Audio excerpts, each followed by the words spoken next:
శ్రీకాకుళంలో diarrhoea ప్రబలటంతో RIMS హాస్పిటల్లో 18 మంది చికిత్స పొందుతున్నారు. ఇప్పటికే సురేష్ అనే వ్యక్తి డయేరియా లక్షణాలతో మృతి చెందారు. మరో 4 పరిస్థితి విషమంగా ఉంది. వీరిని మెరుగైన వైద్యం కొరకు కిమ్స్కు తరలిస్తున్నారు. కలెక్టర్ ఆదేశాలతో అధికారులు డయేరియా ప్రభావిత ప్రాంతవాసులకు వైద్య పరీక్షలు నిర్వహిస్తున్నారు. పట్టణంలోని బోడెమ్మ కోవెల, మొండేటి వీధి, మంగువారి తోట ప్రాంతాల్లో డయేరియా లక్షణాలు కనిపిస్తున్నాయి. మరిన్ని వివరాలు శ్రీకాకుళం నుంచి మా ప్రతినిధి బాలకృష్ణ అందిస్తారు.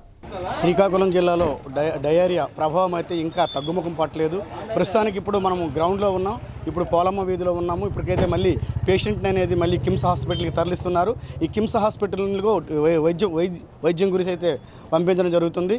అలాగే ప్రధానంగా నేటికి 2 రోజుల నుంచి ఇక డయేరియా అనేది ప్రభావంగా ఉంది. సుమారు 50 కుటుంబాల్లో డయేరియా వ్యాధి అయితే రావడం జరిగింది. ఆల్రెడీ సురేష్ అనే వ్యక్తి 43 సంవత్సరాలు అనే వ్యక్తి చనిపోవడం సహా జరిగింది. ఆయనకి ఈరోజైతే కలెక్టర్ గారు, ఎమ్మెల్యే గారు 10 లక్షల రూపాయలు చెక్కు ముఖ్యమంత్రి నిధి నుంచి రావడమే జరిగింది. ప్రధానంగా అయితే మనం ఇప్పుడు ఆ వీధుల పరిసర ప్రాంతాల్లో ఉంటాము. ఆ పరిసర ప్రాంతాల్లో చూస్తున్నాం, ఎక్కడ చూసినా శానిటైజర్ అనేది వేయడం జరిగింది. మున్సిపాలిటీకి సంబంధించిన వర్కర్లు, ఆఫీసర్లు అయితే ఉన్నారు. ఇప్పుడు ప్రధానంగా మనము పోలమ్మ వీధిలో ఉన్నాము, ముత్యాలమ్మ వీధిలో ఉన్నాం. ముత్యాలమ్మ వీధిలో అయితే ఈరోజు ఎక్కడ చూసినా శానిటైజర్ అనేది అయితే బాగా జరిగింది. కలెక్టర్ గారు నిరంతరము పర్యవేక్షణ చేస్తున్నారు. డయేరియా ప్రభావం వల్ల సుమారు 18 మంది అయితే హాస్పిటల్లో ఉన్నారు. ఒక ఆయన అయితే సురేష్ అనే వ్యక్తి 43 సంవత్సరాలు చనిపోవడం అనేది అయితే జరిగింది.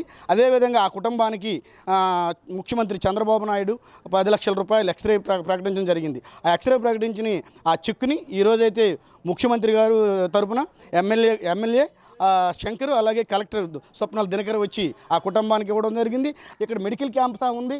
అలాగే మెడికల్ క్యాంపులో అయితే డాక్టర్స్ ఉన్నారు, అలాగే ఏఎన్ఎంలు, అలాగే నర్సెస్, ఆశా వర్కర్లు, అలాగే అన్ని వీధులంట ఈ డయేరియా వచ్చిన అన్ని వీధులంట సహా సర్వే జరుగుతుంది. ప్రతి ఇంటింటికి వెళ్ళి అధికారులు శ్రీకాకుళం జిల్లా డిఎంఎండ్హెచ్ఓ ఆధ్వర్యంలో అయితే అది వైద్య శిబిరాలు అయితే ఏర్పాటు చేయడం జరిగింది.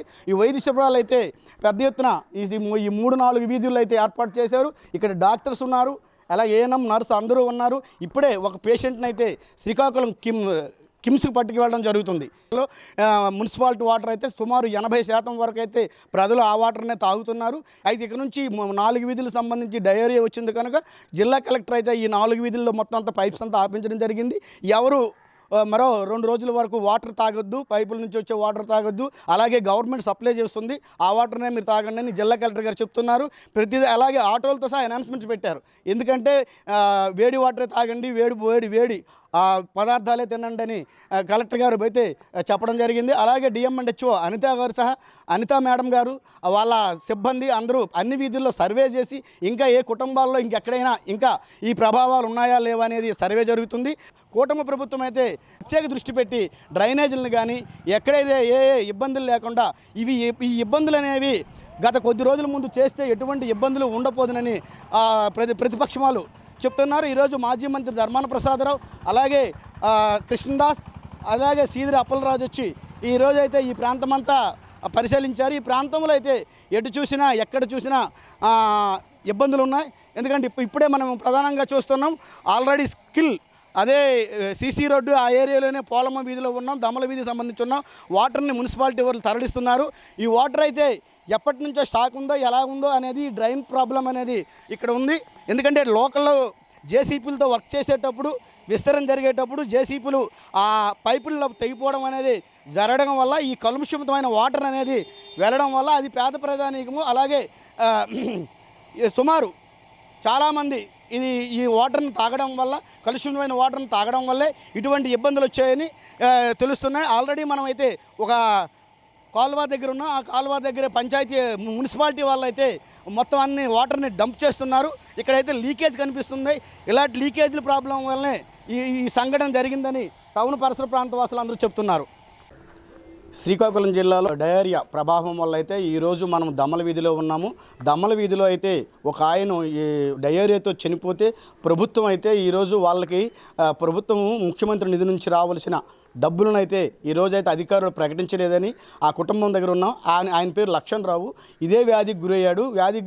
డయేరియా వ్యాధికి గురై ఆయన అయితే చనిపోవడం అనేది జరిగింది. కానీ పోస్ట్ మార్టం చేసిన తర్వాత ప్రభుత్వం నిర్ణయం తీసుకుంటుంది. ఇప్పుడు ఆయన భార్య దగ్గర ఉన్నాం. ఆయన భార్య అనే విషయాన్ని అడిగి తెలుసుకుందాం. ఇంకా అసలు ఇదే ఆరోగ్య సమస్య ఇంకేమైనా సమస్యలు ఉన్నాయా? లేదు బాబు, ఆరోగ్యంగా ఉండేవాడు. ఏ కష్టం కూడా ఆ మగోడికి లేదు. మందు కూడా చాలా రోజులు పెట్టి మానేశాడు. కానీ ఇదిగో ఈ వాంతుల వల్ల యూరేషన్ల వల్లే శనివారం రాత్రి లైట్గా బాగులేదు. ఇలాగ ట్యాబ్లెట్లు 2 తెచ్చాను. మళ్ళీ డాక్టర్ కూడా పిలిచాను. డాక్టర్ పిలిచేసి 2 ఇంజక్షన్లు వేసాడు. పర్వాలేదమ్మా అని అన్నాడు. అంతటికి ఇక 2 ఇడ్లీ తెమ్మంటే 2 ఇడ్లీ కూడా తెచ్చిపెట్టాను. ఇప్పుడు మీ ఆయనకి ఎన్ని సంవత్సరాలు ఉంటుంది? 63 సంవత్సరాలు ఉంటుంది మా ఆయనకి. 63 ఉంటుంది. ఈ వాంతులు అయితే తెల్లగా విరేచనలు ఇలాగ పిచ్చిగొట్టలా కొట్టేసింది.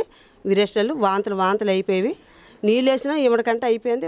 అందులో నా పాస్కి ఇక్కడ అన్నీ అయిపోయాయన్నమాట. ఇప్పుడు మీ కాడికి అధికారులు ఎవరైనా వచ్చారా? వచ్చారు బాబు, వచ్చారు. అధికారులు వచ్చారు. మరి అతను వచ్చి మాకు ఆదుకోవాలి. మేము పేద పరిస్థితి. నేను భర్త పోగొట్టుకొని ఉన్నాను. అని నా కూతురు కూడా పోయింది. అన్ని విధాలుగా నిన్ను చెడిపోయి ఉన్నాను. నాకు నేను కష్టపడినాక నాకు ఓపిక లేదు.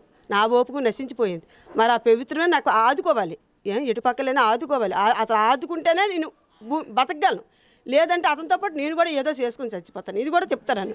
మీకు ఎంతమంది పిల్లలు? నాకు 4 పిల్లలు, 2 పాపలు 2 బాబులు. ఓ పాప చనిపోయింది. ఓ పాప దూరంగా ఉంది. బాబు ఉన్నాడు. బాబు దూరంగా ఉన్నాడు. మాకు ఉద్యోగాలు సజ్జాకలు లేవు. అన్నీ మాకు కూలి పనులే. ఏదో ఆ చెటానికి కూలి చేసుకుంటాం. ఆ చెటానికి నోట్లు వేసుకుంటాం అంతే. 4 మెతుకులు. అంతకుమించి మరి ఇంకేట్ లేదు మాకు.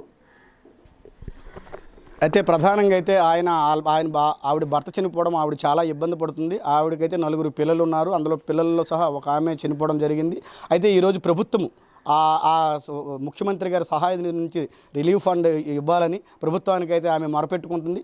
ఆమెను మొరను సహా శ్రీకాకుళం జిల్లా కేంద్ర మంత్రి అయినటువంటి కింజరాపు రామ్మోహన్ నాయుడు, వ్యవసాయ శాఖ మంత్రి కింజరాపు అచ్చెన్నాయుడు, అలాగే శాసనసభ్యులు ఇక్కడ ప్రజెంట్ శాసనసభ్యులు అయితే గొండు శంకర్, అలాగే జిల్లా కలెక్టర్ వాళ్ళ కుటుంబానికి ఆదుకోవాలని, ఆ కుటుంబాన్ని ఏమైనా ఆదుకోని పరిస్థితి లేకపోతే ఆమె సహా సూసైడ్ చేసుకొని చనిపోతానని ఆమె ఇప్పుడు మా ముందే చెప్తుంది. వీడియో జర్నలిస్ట్ నాగరాజుతో బాలకృష్ణ, ప్రైమ్ 9 న్యూస్, శ్రీకాకుళం.